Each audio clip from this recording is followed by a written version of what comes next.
IPL 2025లో ఇప్పటి వరకు గ్రౌండ్లో ఎలాంటి మూమెంట్ జరగలేదు. అంటే విరాట్ కోహ్లీ లక్నో సూపర్ జైంట్స్ ప్లేయర్స్కు జరిగినట్టు అన్నమాట. కానీ నిన్న రాత్రి ఉప్పల్ స్టేడియం వేదికగా Sunrisers Hyderabad Punjab kings మధ్య జరిగిన మ్యాచ్లో మాత్రం కాస్త హీట్ ఆర్గ్యుమెంట్ కనిపించింది. అది కూడా ఇద్దరు ఆస్ట్రేలియా ప్లేయర్ల మధ్యే. Sunrisers Hyderabad batter Travis Head, Punjab kings allrounder Glenn Maxwell మధ్య చిన్నపాటి క్లాష్ జరిగింది. పంజాబ్ కింగ్స్ ఇచ్చిన 246 పరుగుల టార్గెట్ను సన్ రైజర్స్ హైదరాబాద్ అలవోకగా ఛేదించింది. ఓపెనర్లు ట్రావిస్ హెడ్, అభిషేక్ శర్మ పంజాబ్ బౌలర్లను సిక్సర్లతో పోర్లతో ఊచకోత కోశారు.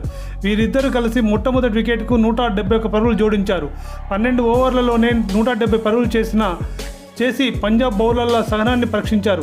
అయితే సన్ రైజర్స్ బ్యాటింగ్ 9వ ఓవర్లో హెడ్, మ్యాక్స్వెల్ మధ్య చిన్నపాటి క్లాష్ వచ్చింది. మ్యాక్స్వెల్ వేసిన 9వ ఓవర్లో టాస్ హెడ్ వరుసగా 2 సిక్సర్లు బాది తన హాఫ్ సెంచరీ పూర్తి చేసుకున్నాడు.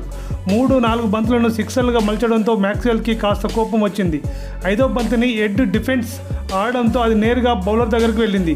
బంతిని తీసుకున్న మ్యాక్స్వెల్ కోపంగా కీపర్ వైపు విసిరాడు. బంతిని వేగంగా తన వైపు విసిరడంతో ట్రావిస్ హెడ్ కోపం వచ్చింది.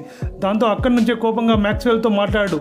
ఓవర్ పూర్తయిన తర్వాత నాన్ స్ట్రైక్ ఎండ్కి వెళ్తూ కూడా మ్యాక్స్వెల్ హెడ్ మధ్య మాటలు జరిగాయి.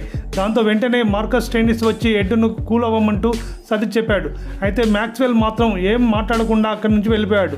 ఐపీఎల్ 2025లో ఇద్దరు ప్లేయర్ల మధ్య జరిగిన మొదటి ఆర్గ్యుమెంట్ ఇదే అని చెప్పొచ్చు. ఇదంతా ఫన్.